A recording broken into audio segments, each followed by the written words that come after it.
अरे यार मैं अकेले क्यों परेशान हूँ, सबको परेशान करता हूँ। एटीपी ऑडियंस से कुछ मेडिसिन से रिलेटेड सवाल पूछना। मेडिसिन से रिलेटेड सवाल वीडियो बना रहा है क्या? हाँ भाई डालूंगा। अच्छा से बना भाई, चैनल में डाल देंगे। ठीक है तू पूछना। अच्छा, मेडिसिन से रिलेटेड डाउट अगर पूछना है तो कोई टॉपिक चुन। जो हम लोग फर्स्ट ईयर से पढ़ते आ रहे हैं, ट्यूबरक्लोसिस से पूछ। ट्यूबरक्लोसिस से रिलेटेड हाँ। डाउट? अच्छा, ट्यूबरक्लोसिस से तो एक अच्छा रिलेटेड डाउट है। वहाँ बोर्ड पे बता। चल तो प्रिंस से ही पूछ लेते हैं, ठीक है। तो अगर चैनल डाल रहे हैं तो पहले फॉर्मेलिटी वाला काम कर लेते हैं।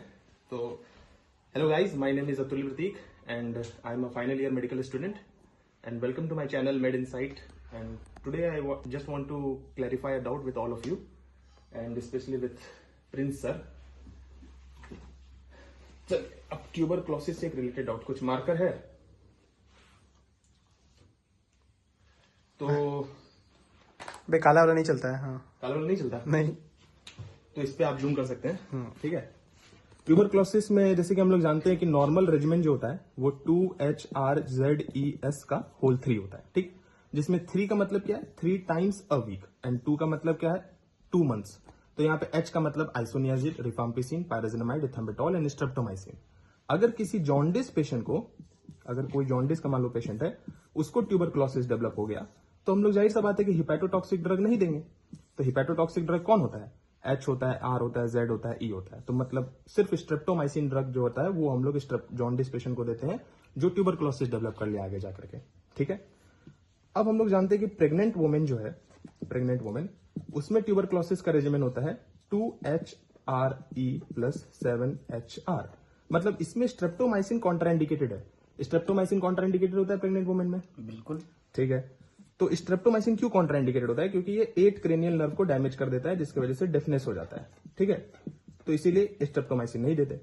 तो बताओ, अगर प्रेग्नेंट वुमेन को जॉन्डिस हो जाए तो हम लोग उसमें भाई हिपैटोटॉक्सिक ड्रग नहीं देंगे, ये सारा हिपैटोटॉक्सिक ड्रग है, ये तो नहीं देंगे। और प्रेग्नेंट वुमेन में पहले से ही स्ट्रेप्टोमाइसिन कॉन्ट्राइंडिकेटेड था, तो जितना भी फर्स्ट लाइन ड्रग है वो सब प्रेग्नेंट वुमेन जिसको जॉन्डिस हो गया है उसमें नहीं देंगे। तो प्रेग्नेंट वुमेन जिसको जॉन्डिस हो गया है उसमें कौन सा हम लोग रेजिमेन देंगे ट्यूबरक्लोसिस का, तो ये आप लोग को कमेंट सेक्शन में बताना है। हम वीडियो पॉज कर सकते हैं, आंसर बता देते हैं इसका क्या होगा। इसका आंसर होगा फ्लोरोक्विनोन। फ्लोरोक्विनोन हम लोग यहाँ पे देते हैं। फ्लोरोक्विनोन को भी क्या देते हैं, लीवोफ्लॉक्सासिन। तो लीवोफ्लॉक्सासिन हम लोग देंगे। तो लीवोफ्लॉक्सासिन का कितना डोज देंगे, 750 to 1000 mg पर डे। तो ये हम लोग कब तक देंगे, क्योंकि लीवोफ्लॉक्सासिन से ट्यूबरक्लोसिस का ट्रीटमेंट तो हो नहीं सकता। तो ये हम लोग 1 से 2 वीक तक देंगे, जब तक लीवर फंक्शन जो है वो वापस से नॉर्मल नहीं हो जाता। एक बार जब लीवर फंक्शन नॉर्मल हो जाएगा तो हम लोग नॉर्मल WHO जो रेजिमेन है 2HRE+7HR उसमें हम लोग कंटिन्यू करेंगे।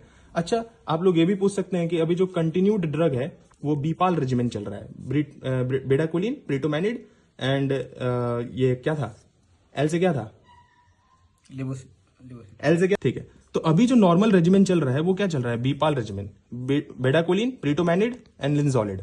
तो बेडाक्विलिन और प्रीटोमैनिड ये भी हम लोग प्रेग्नेंट वुमेन में नहीं देते हैं, ये बात याद रखो, प्रेग्नेंट वुमेन में ये भी नहीं देते हैं। तो ये भी आप नहीं बोल सकते कि करंटली जो ड्रग अभी चल रहा है वो हम लोग प्रेग्नेंट वुमेन में देंगे, तो बेडाक्विलिन और प्रीटोमैनिड भी नहीं देंगे। तो हम लोग सिर्फ लीवोफ्लॉक्सासिन देंगे, वो भी 1 से 2 वीक तक देंगे, जब तक लीवर फंक्शन ठीक नहीं हो जाता। फिर उसके बाद हम लोग नॉर्मल WHO रेजिमेन में आ जाएंगे। तो एक और क्वेश्चन है आपसे, और इसको आपको कमेंट सेक्शन में बताना है कि बेडाक्विलिन और प्रीटोमैनिड ECG में क्या चेंजेस करवाता है, ठीक है। तो भाई समझ में आया, बिल्कुल समझ में आया आपको।